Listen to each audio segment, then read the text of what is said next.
people who are watching online and who will watch the transmission later. We have two transmission channels, one in English and one in Portuguese. I am now giving the instructions in Portuguese so that each person can choose, knowing that they have available the different language channels. Here in our Zoom room, we have a globe written interpretation or interpretação, and there you can select the channels, English or Portuguese. Who is watching via the transmission? If you are in the wrong channel, you can try to look for the link with the channels in Portuguese or English. That being said, I would like to first of all thank Rabbi Donniel Hartman for having accepted our invitation, for being here with us today again in during this series of interviews with Israeli personalities. This is a project that started a while ago, and it starts in a partnership with the Center of Jewish Studies from the University of São Paulo, the Jewish Academy, and the group Hogei Hazid. We understand that this program is even more necessary now. It seems increasingly more relevant because of everything that is taking place in Israel and because of the silencing of the voices of the Israeli people that can tell us what's happening and what's the reality in Israel. So we understand that it has become paramount to create the channels so that these voices can be heard out of Israel as well. And so this is our goal as Jewish Academy, both the Jewish Academy, the university, as well as everyone who has engaged in this task of bringing knowledge to light. Rabbi Donniel Hartman is the president of Shalom Hartman Institute, and he occupies the chair of the Kaufman family in Jewish philosophy. He is an author of several books, Putting God Second é The Putting outro God livro. Todos esses Second, livros dele são muito amongst others. interessantes, All super his books are recomendáveis. extremely Mas interesting and I recentemente ele recommend publicou o them all. livro But Who Are the recently, he Jews? has And published a Who book Can called We Who Become? Are the Jews E and Who ele Have foi We finalista Become? do Prêmio do And Conselho he Judaico de is 2023. running for the Jewish Daniel Book of Hartman também 2023. He apresenta um was running. podcast muito And he premiado also nos presents Estados Unidos, a For highly Heaven's regarded Sake. podcast in the United States called For Um Heaven's Sake. podcast sobre o This is a Mahloket, podcast uma about discussão, a Leshem discussion, Shamayim, Elishem e Shamayim, ele apresenta juntamente com o seu that he colega Yossi presents Klein, together with quem também his já esteve colleague Yossi conosco Klein, em who also was encontros here with us anteriores. as well Nós in já previous tivemos meetings. Manuel We had Trachtenberg, Hanover also Park, Manuel tivemos Trachtenberg também Rafael and Lior, Zev Begin, I'm são sorry, várias I'm not that good personalidades with e the a Jewish gente names, and novamente several other tem o nosso personalities. querido Donniel And here we Hartman, have Donniel que Hartman with também, us again. além In de apresentador de in podcast, addition to having blogueiro his também, podcast, he also has a blog ensaísta, and publica, he tem writes muitas pieces. publicações, ou He seja, é uma has pessoa que several tem produzido publications in uma several corrente de pensamento muito institutions. So importante it's a dentro person do who has been judaísmo producing a very contemporâneo. important a Ele tem chain of doutorado em thought in filosofia contemporary judaica pela Judaism. Hebrew University e também He also mestrado has em a master filosofia in Jewish política philosophy and in pela New political York philosophy University, by mestrado em New York religião pela University, a Temple master's in University religion e by foi Temple ordenado University, rabino pelo Shalom and Hartman he was Institute. ordered a Essa é rabbi a by parte Shalom do Hartman currículo Institute. e This is the part of além de his todo esse currículo curriculum. tão And in addition recheado, to all of that, agora a gente tem a oportunidade now de we escutar have the opportunity não to sobre listen ele, mas o not que ele about realmente traz him, para todos but nós what does he de bring to the ensinamento, table to all e a of us gente in tem muita terms of honra. Eu teachings passo a and palavra para a knowledge. professora So I'm Suzana, very para que ela honored to possa pass the dar floor início to à Professor entrevista e em Suzana seguida a gente so that discorre. she can start the interview. Thank you, Kelita. Welcome, Donniel. It's a pleasure, really, to have you here. While writing down the questions, I came to realize that we are going to talk only about Arturis, the Hebrew Yiddish word for trouble, but also and mainly narrowness. But first of all, I wanted to say that it's a pleasure, and I'm very happy to talk to you today, and that I hope that in a very near future, we shall be talking again about the wonders of Judaism, the beautiful Israel. So you owe us a happy conversation. Is it a deal? It's a deal. Okay. But now, in times of war and crisis with capital letters, we have to talk about one subject that is that defies us. There is a challenge. There is a new way of thinking, which is the divisions, the gaps, the breaches, sorry, not bridges, that seem to have been multiplying in our days. And the fluid frontiers, and how can we deal with that? Us and them are social, and political, ideological categories with ever-changing frontiers. The classic frontier of us and them being the enemy, is also a fluid frontier today. For instance, the first subject, the heavy death toll in Gaza.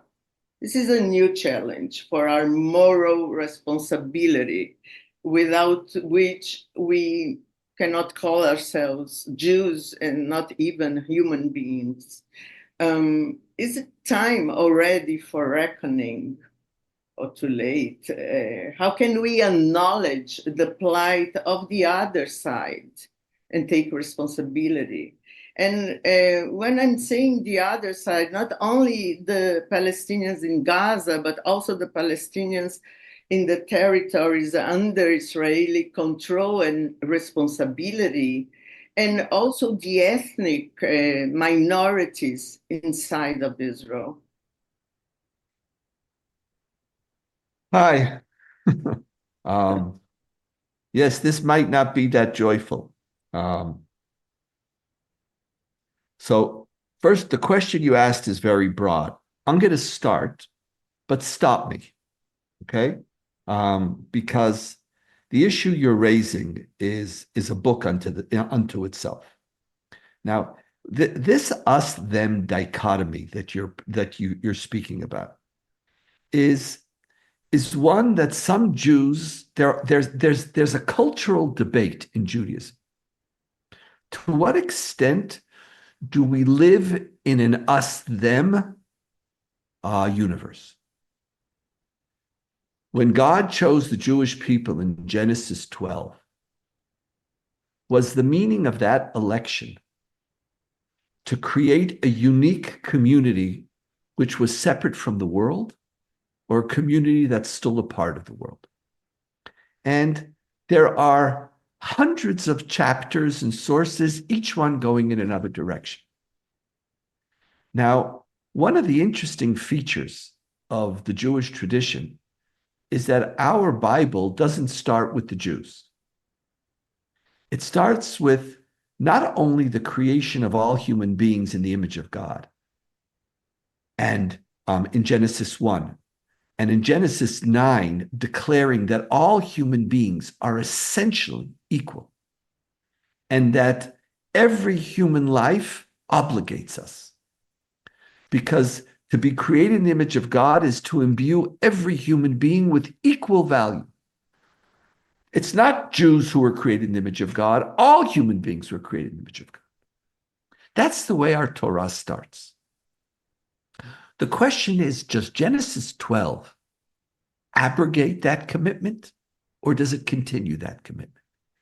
Is chosenness a story of our unique relationship with God, or is chosenness part of our responsibility to the world, where particular identities, particular national identities, is your aim just to care about yourself? Is it to create a unique sphere of loyalty?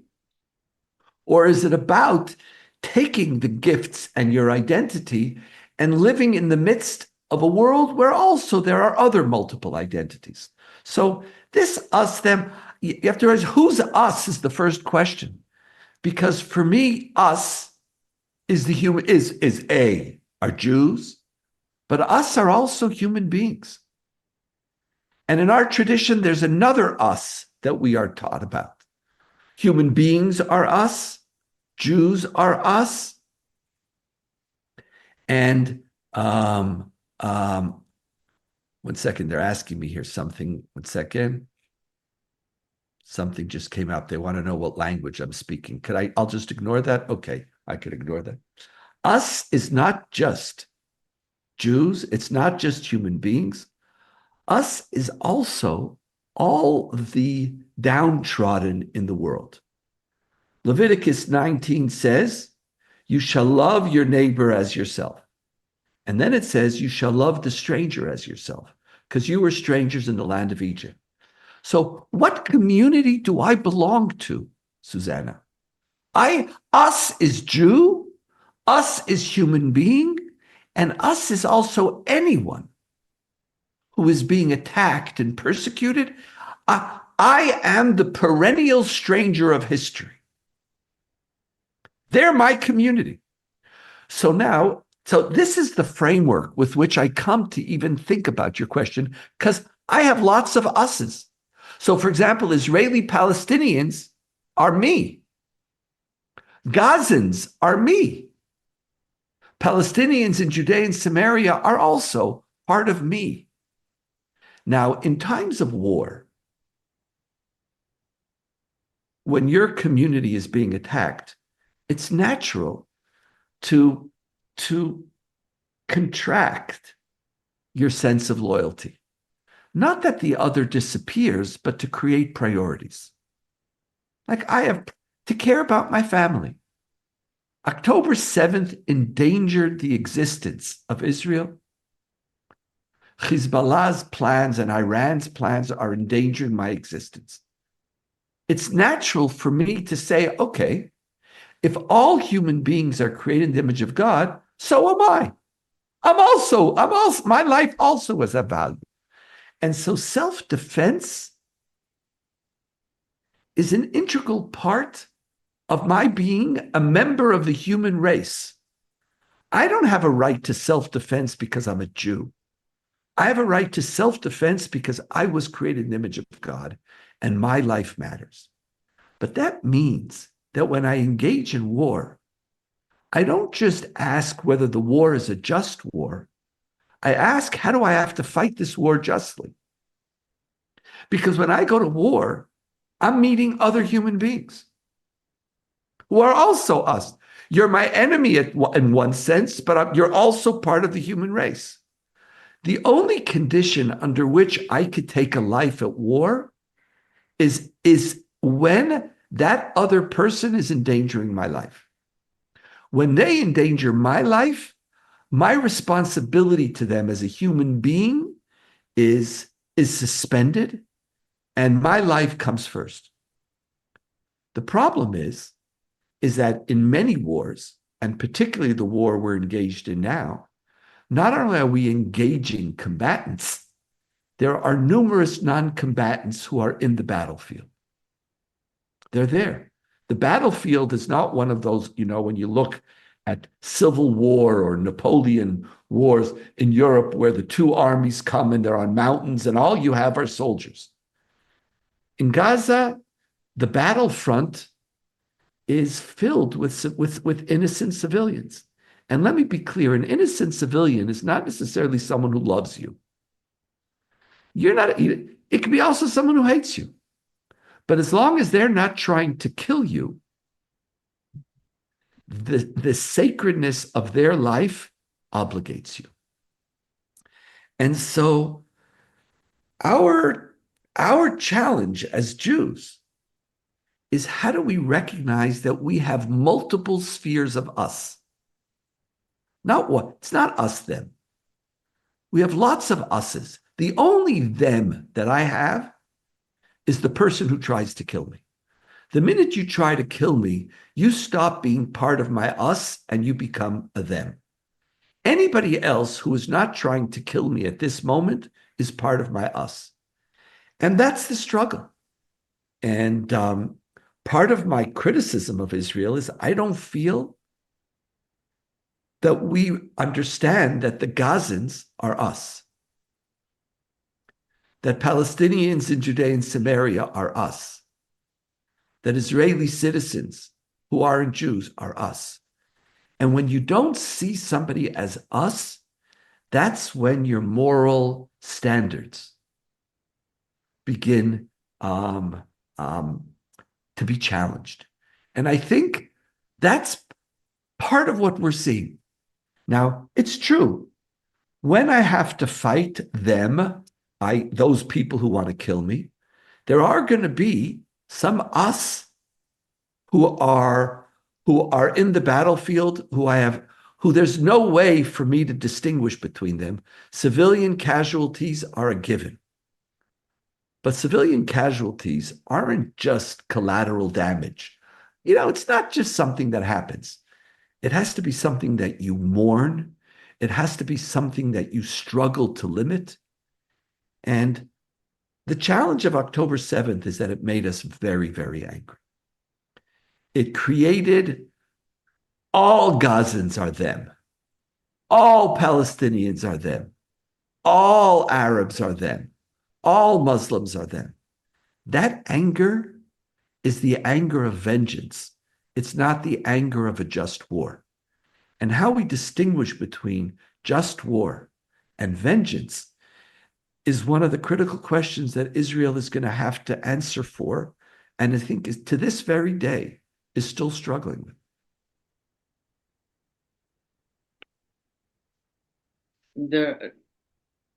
It's only human. It's only human, and the anger, and even more problematic is the trauma. Do you believe that there is talking about bridges? There is a bridge between the Zionism we grew up with, the Berakevet Nisa LeDamesek, the promise of peace, and I'm translating it. It's a song, Israeli song. We are going to by train to go to Damascus, and apparently we're not going by train anywhere. And or by plane, by the way, we're not going anywhere. Or by plane, yes. We're not going anywhere. We're stuck. We're stuck, and them being the dreamers, and us being a dystopic Zionism. Are we living a dystopic Zionism? Are we not allowed to dream and to be and to build our dreams? Are we going to build a nightmare? Right. So first of all, thank you for these questions. There is no doubt that we're living in a dystopia right now. This is not a normal existence. It's not a normal existence. I said this on my podcast the other day. I have a daughter who's looking to buy a house right now. She's renting, and she's about to have her fourth child, and she has two stepdaughters, and they're looking to buy a house. So my oldest granddaughter wants them to buy.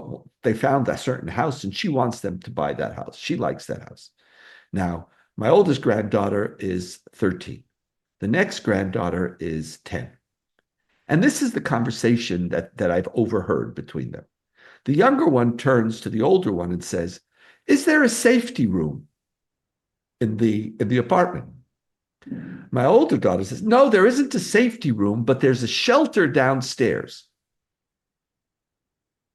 The younger one says, a shelter downstairs? That's not good. You have to run all the way downstairs. It's too far.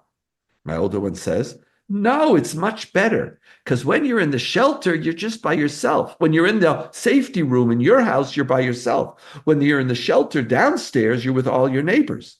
And the other one says, that's true, but it's much better. This safety room is right near us. And this is a conversation between a 13-year-old and a 10-year-old as to what, when they're thinking about a house, they're not asking what room I'm going to have.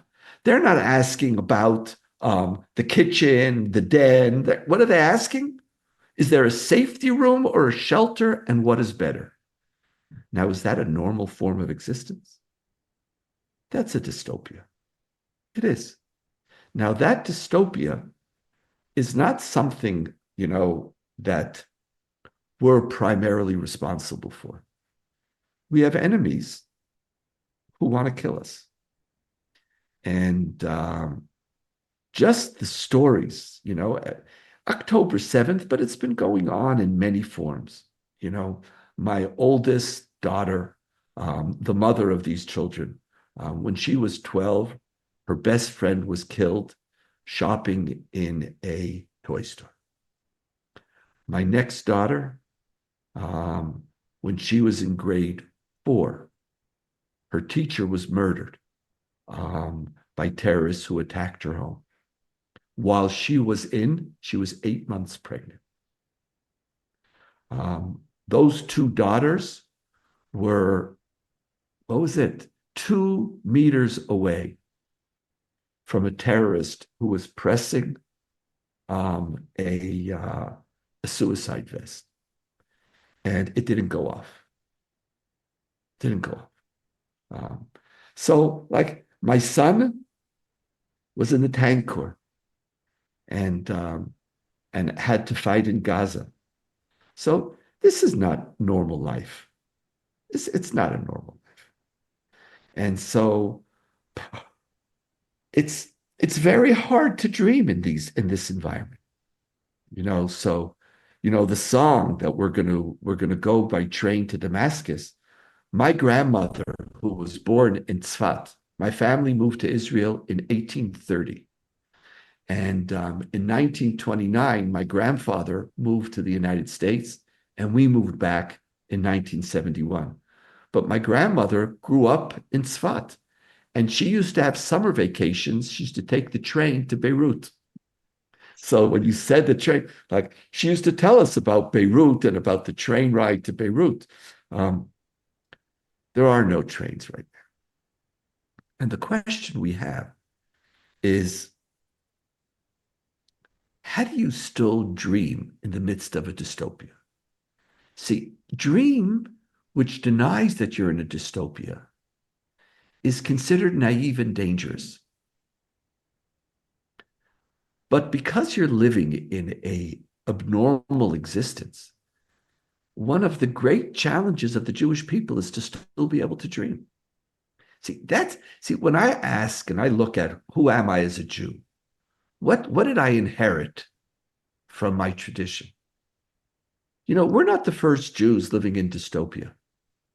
Now, it's true, the last 40, 50 years for Jews around the world have been pretty good years. It's been relatively the second half of the 20th of the 20th century was a unique time. And even now in the 21st century, with all the conversation, it's still a pretty exceptional time. Even in Israel, on October 6th, we didn't feel we were living in a dystopia.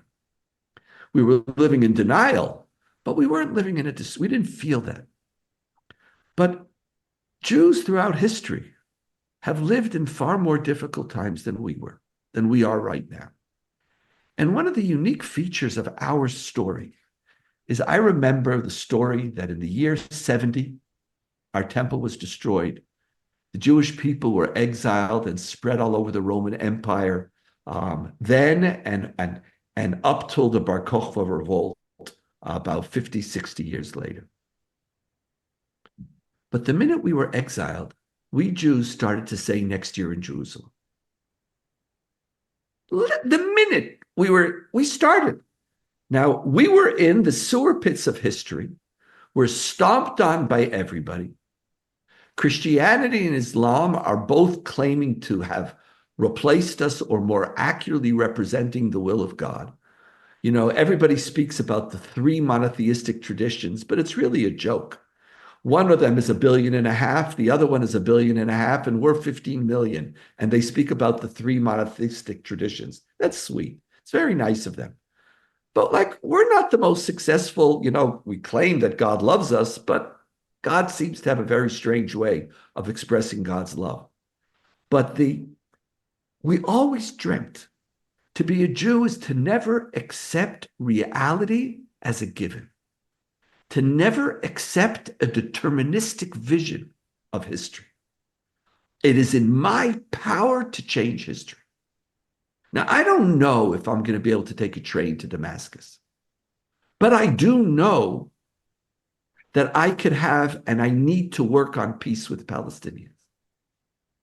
I do know that I have to take responsibility, and that a day will come when we could stop the war in Gaza and we could develop a different security arrangement.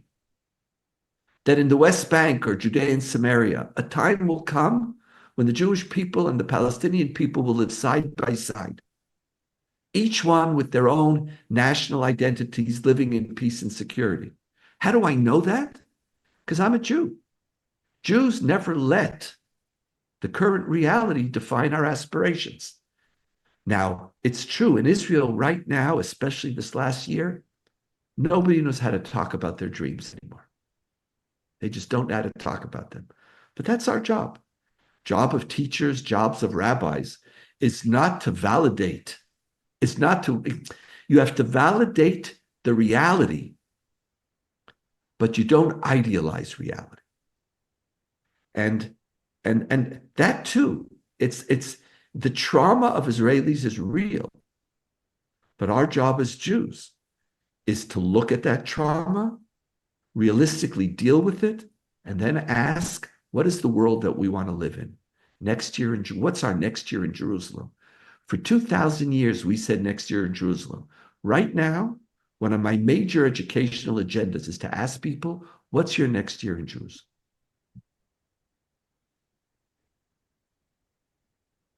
Wow, thank you. I wrote a whole machberet with these annotations just from this answer. Kelita, he's yours. Yeah. Yes, thank you, Suzana. Thank you, Suzana.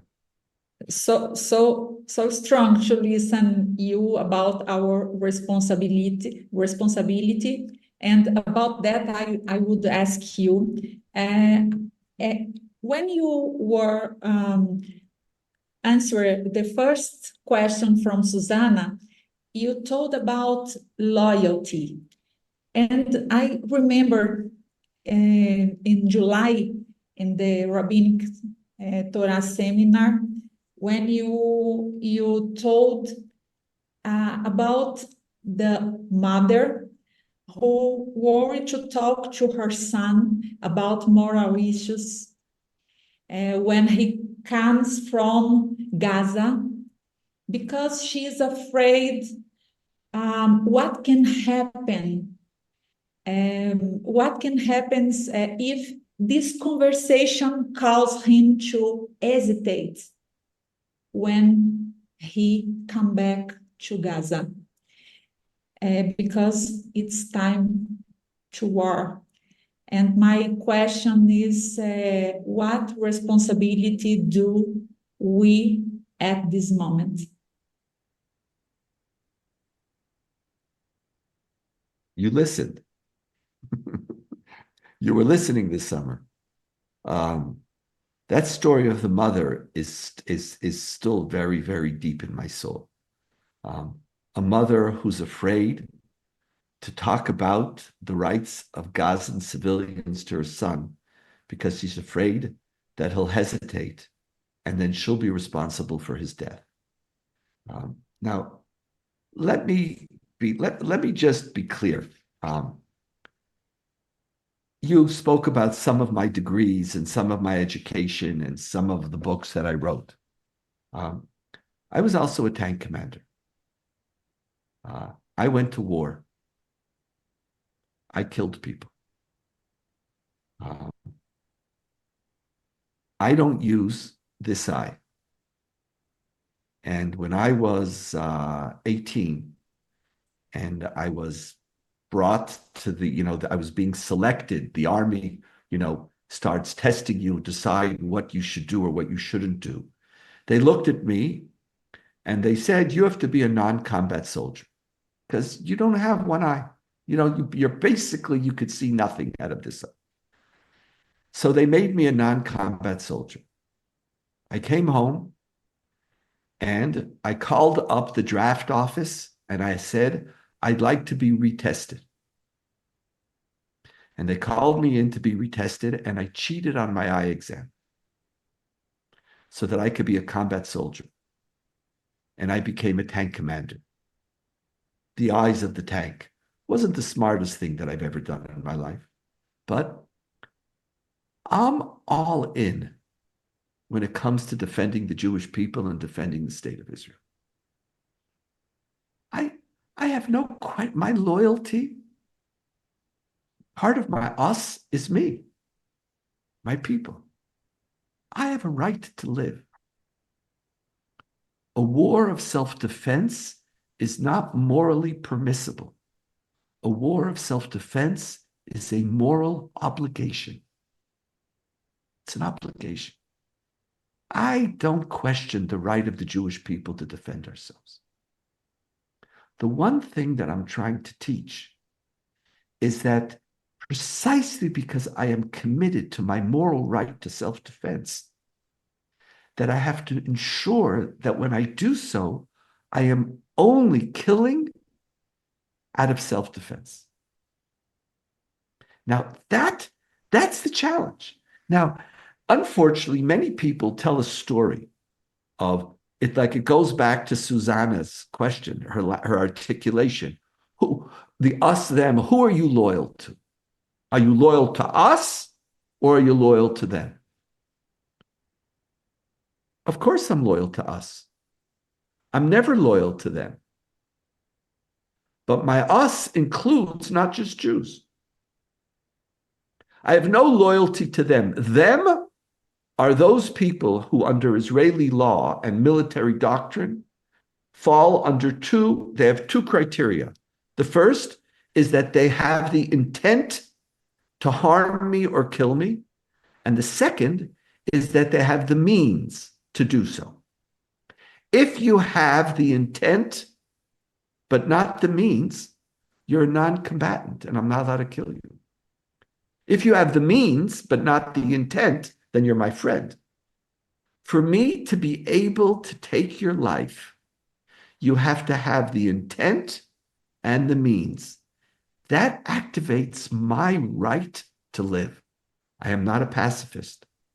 I walk around today, every day, with a gun. I carry a pistol. Now, there's a lot of people who, given my eyesight, are very nervous about me carrying a pistol. But I'm okay with a pistol. I don't do victimhood, Kelita. I don't want to be a victim. I don't want people to write something wonderful. Oh, he died so morally. Not interested. For me, Zionism is an expression of my right to live and my being given the means to defend myself. I want to know that if I'm in a moment where somebody is trying to kill me, I'm able to defend myself. So I take self-defense as the ultimate expression of my moral responsibility to me. To me. But I also have a moral responsibility to us.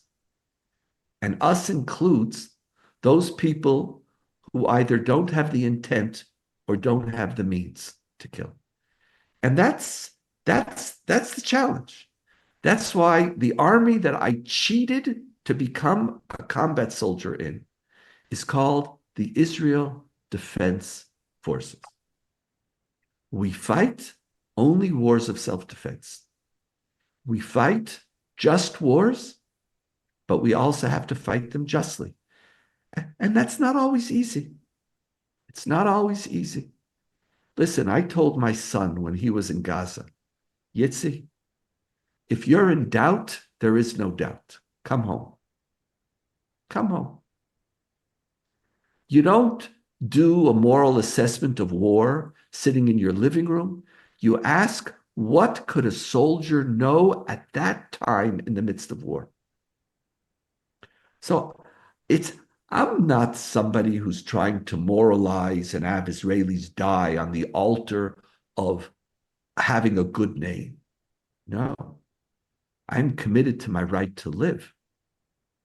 But it's precisely because I'm committed to my right to live that I'm also committed to the right of all those who aren't trying to kill me to live. Doing that is not so easy. It's not easy, and you're going to make mistakes. And there's going to be civilian casualties. It's going to happen. But your job is to care, and your job is to do everything that you can to minimize those. At this moment, my loyalty is to us. Us is my right to self-defense, and us is our human beings who also have a right to live, which hasn't been abrogated because they're not engaging directly in efforts to kill me. Thank you. Remarking your words about doubt, you are doubt, don't doubt, come home. About that, in the same conference that I mentioned before, you remark the difference between prisoners of war and terrorists. And I would like to listen you, what is the main difference between the two categories based on the Jewish sources, and who decides or judge who is prisoner of war, who is terrorist, and based on our judgment, what is the consequences in terms of treatment to be given in each case? Great. Let me go back to the two categories that I mentioned beforehand. Even, by the way, when I go to war with people who are also created in the image of God. Everybody's created in the image of God. You might be my enemy. You might become them, but you don't stop being created in the image of God. And this is an old famous rabbinic saying, when the angels, when the Egyptians were being drowned in the Red Sea, and the angels started to sing songs of praise to God, and God said to them, shh, my creation is drowning now, and you want to sing songs of praise to me? Now God is killing them. And these are the Egyptians who are working to enslave the Jewish people. They want to take away our freedom, but they're still human beings. They're still human beings. What's the difference between a prisoner of war and a terrorist? Remember, there's two criteria. You have to have the intent and you have to have the means. The minute a person raises their hand above their head, the minute they drop their gun, they don't have the means. They might still hate me, but by definition, I don't have a right to take your life anymore. Now, if you remember in the war in Gaza, the terrible story of the Golani Brigade, young soldiers, there were 3 hostages, Israeli Jewish hostages, who ran away from their captors, And they raised their hands and they were waving. And the soldiers thought that they were terrorists, and they shot them. Do you know what the chief of staff of the Israeli army said? He says, that's not the way we Jews fight. That's not the ethic of the Israeli army. We don't kill civilians. And also, the minute a terrorist raises their hands, at that moment, we do not use lethal force against them. We don't. So the distinction is actually very clear. It's very, very clear. And what is, the essence of what a terrorist doesn't distinguish between combatants and non-combatants. That's what Hamas is. Hamas doesn't distinguish. For them, every civilian and every soldier are the same. A moral army, and not just a Jewish one, any moral army, is built on the core distinction between civilians or between combatants and non-combatants. And the difference between an army and a terrorist is whether you make that distinction. So when a terrorist blows up a toy store, they say everybody in that store was a combatant. And I'm allowed to terrorize you because it's the ends justify the means. In war, we're allowed to kill, but not all ends justify every means. The only means we're allowed to use is the killing of those who have the intent and the means to kill us. And so, once you raise your hand, our job now is to protect you. And by the way, this is, again, this gets very personal. Everybody in Israel has stories. Everybody does. My brother-in-law's plane was shot down in the first war in Lebanon. And we didn't know if he was alive or dead. And it was 2 years till we found out that he was dead. And we received his body back for 4,000 Syrian soldiers. But when we didn't know, we were clear about Syrian moral responsibility to treat our prisoners of war. We were clear. So what have we become terrorists because of the October 7th? So you have some ministers in our government, particularly Itamar Ben-Gvir, who says, why do we have so many prisoners? Why aren't we killing more of them? Really? That's not the way a Jew goes to war. That's not who I am. I am unambiguous about my right to self-defense and unambiguous about my responsibility to engage in an act of self-defense within the categories of my moral responsibility to human beings who are created in the image of God. And the minute you give up the means, I have a moral responsibility to you. And that's where the prisoner of war comes into context. Yeah. I wanna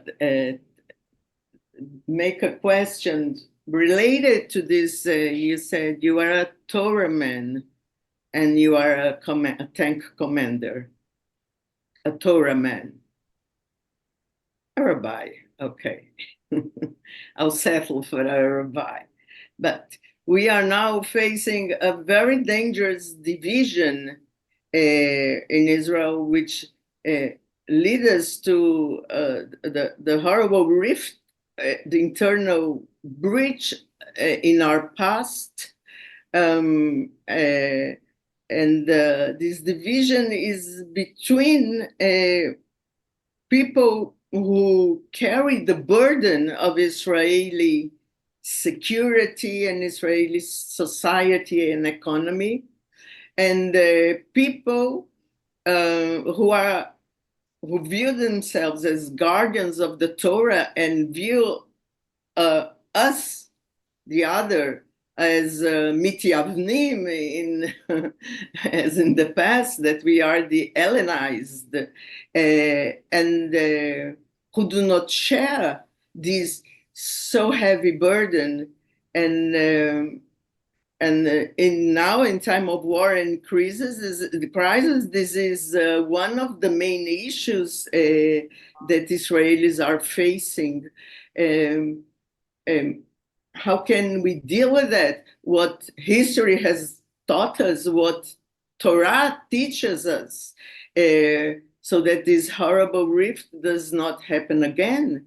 Not to mention the horrible term sinat achim, the hatred between brothers, that is also being used very lightly in TV, in Israeli TV news, etc. Right. You're raising one of the most debated issues today in Israeli society.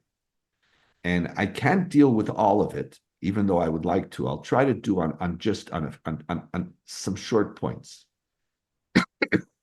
My whole family is ultra-Orthodox. My father was the white sheep in the family.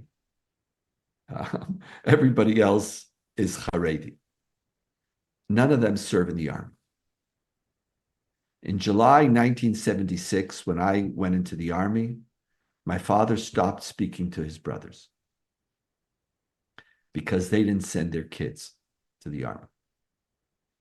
And in Israeli society, the fact that there's a community that does not believe that it has to share in the sacred moral responsibility to defend the life of the Jewish people and the state, that itself is an abomination. That they do so in the name of Judaism is a double abomination. It's a double abomination. That people think that they're better Jews because of that is a triple abomination. I have no inferiority complex towards the ultra-Orthodox. One of the greatest honors of my life and one of the most significant commandments that I have fulfilled is the commandment to not stand by while my brothers and sisters were in danger. I know that I did my share to save and to help the Jewish people. And that takes precedence over studying in yeshiva. I don't believe that the students of Torah are protecting me. I just don't. I believe that God helps those who help themselves. And I don't believe that Torah study is armor around the Jewish people. I think they're living vicariously over the fact that I'm willing to go to war. And I think that has to change. The thing, though, we have to recognize is you don't change things overnight. It doesn't work that way. Something that's happening for 75 years. You allowed a community basically to develop a culture of lack of responsibility and immaturity. You don't just fix it with a vote or a Supreme Court legislation. It's going to take time. And the ultra-Orthodox community is going to have to change. Now, the problem is that Israeli society is funding and allowing them to not join into the army. That will have to change. It's just going to take some time. Now, here in the midst of this war, when we are now short 10,000 soldiers, when I am surrounded by family members and staff members who have been 250 days in reserve, and another community looks and says, I'm exempt. And when they say so, I'm exempt in the name of Judaism. As a rabbi, that's the cultural battle that I have to fight to bring a different voice of Judaism to Israel and to the Jewish people. A fight indeed. Donniel, our time is, I'm enjoying this talk that much. I'm really pitying the time is, but one last question, please, about maybe the breach I fear the most between Israel and the diaspora, the Jewish diaspora. Sometimes I've been hearing young people mainly, and what they say reminds me of a biblical old saying of the Israelis.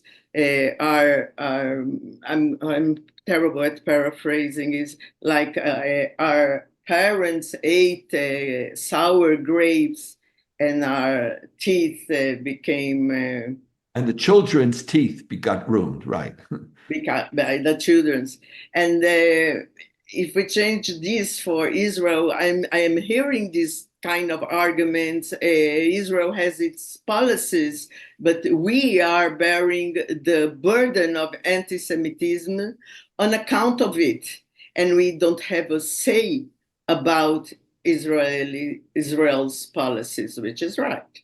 And this gap, the very fear of we are the generation Dora Palaga, the generation of the division and not the follow-up generation. What are our tasks now? I said it was two days, huh? If I can add, yes, if I can add an element, and one element of this question, Suzana, as rabbis and as educators, what kind of content it's most relevant for us to teach related to Israel that goes beyond the mere information that we have received from the Jewish media. I think it's in the same. I hear you. That's almost like, that's huge. That's almost like for another lecture. But if I'll try very briefly, because I'm aware of the clock. I see it.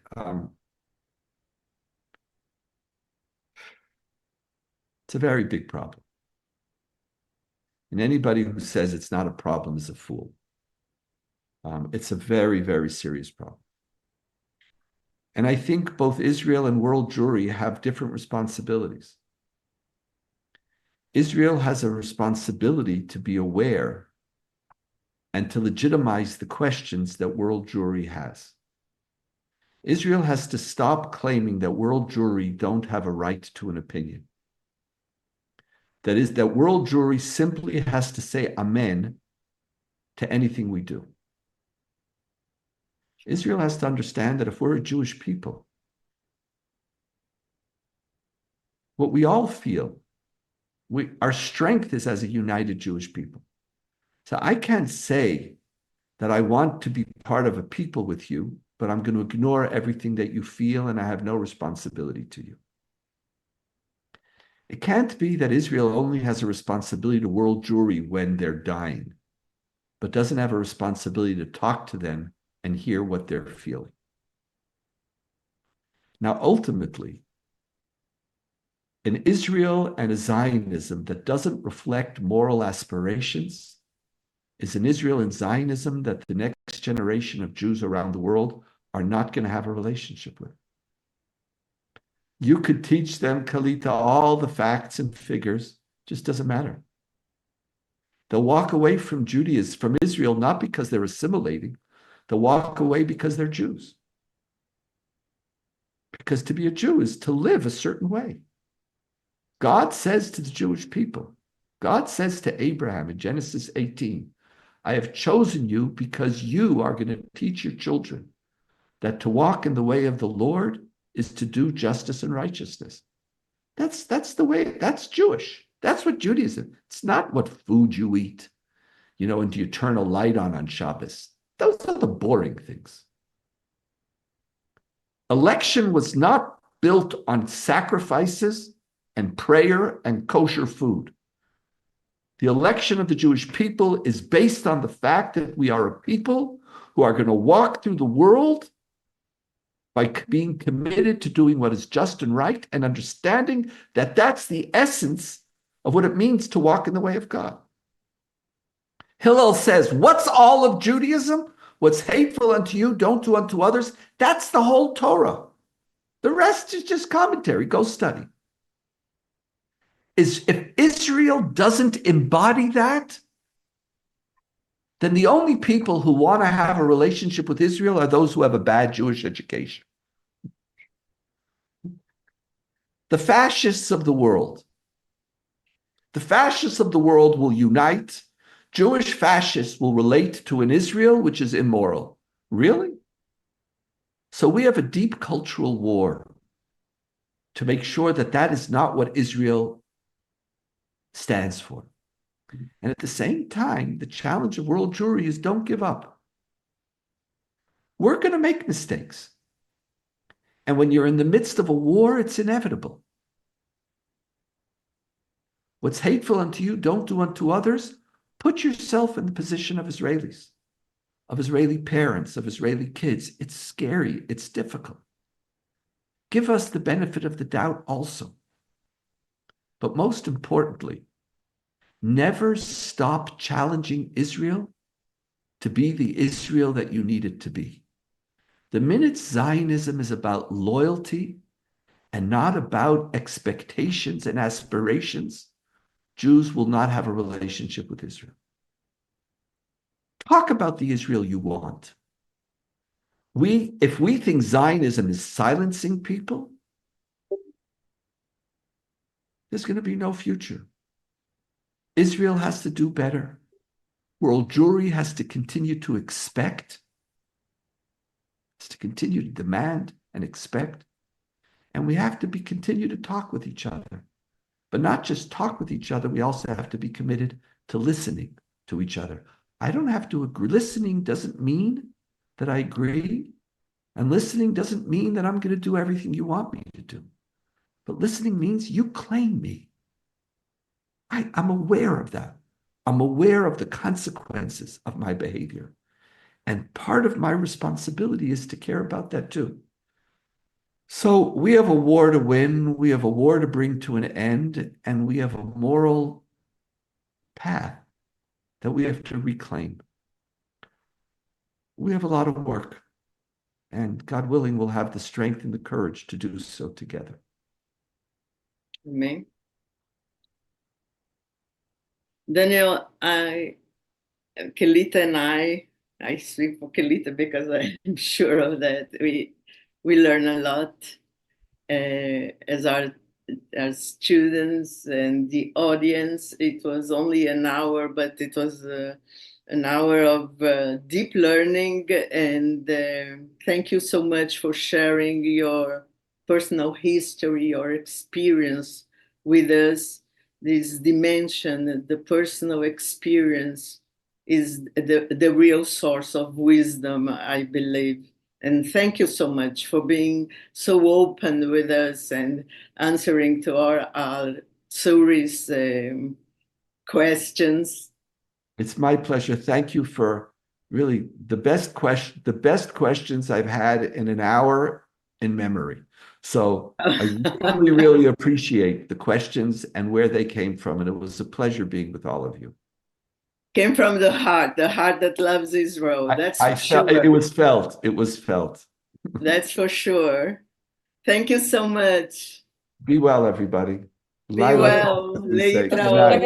Agradecer também a nossa equipe, que a Patrícia, que está na tradução, Natan na parte I would like to técnica. also thank our team, Patricia in the translation, Natam in the production, and Fernanda, all the team that is working tirelessly, and the keep of Professor Suzana, Victor, and Eduardo. They are our partners from Pogrei Hazim. and also Mario Fleck, who is here with us. He was the first to idealize the Jewish Academy, and I would like to thank the whole team for their efforts and bringing this voice to all, echoing this voice to everyone. And I hope that it reaches our heart because this is the voice of experience, of wisdom, and it comes filled with not only words floating in the wind. These are words that encompass knowledge and truth. So thank you very much, Donniel, for that. Thank you. Be well. Laila Tov from Jerusalem. Bye-bye. Laila,